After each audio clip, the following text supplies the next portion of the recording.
as you talk to these pastors and you help them to understand the relationship between faith and work in their own ministries, and do you find that any of them have this revelation, like, oh, gosh, things like might be out of balance in my own life and in my own ministry, and what is the next step you offer to them? What is the next step you advise them to take if that might be the case?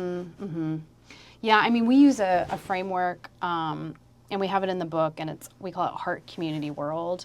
And so essentially, heart is, what is your personal relationship with Jesus like?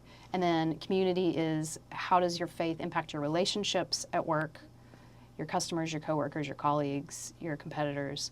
And then world is, how does your faith impact your industry? What does it say about your industry or your city, right?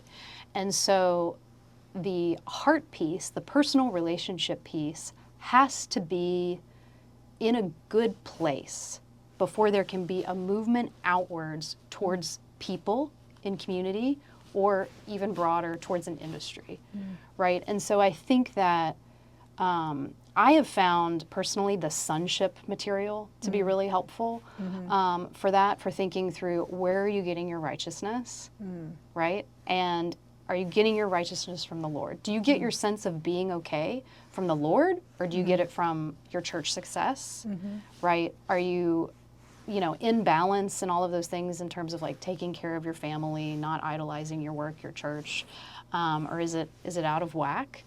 And I think, anytime we can encourage pastors to deepen that personal relationship with Jesus themselves, and it's difficult, right, to say, like, I need to not value productivity so much, but instead value this relationship, this prayer life, this time in Scripture, right?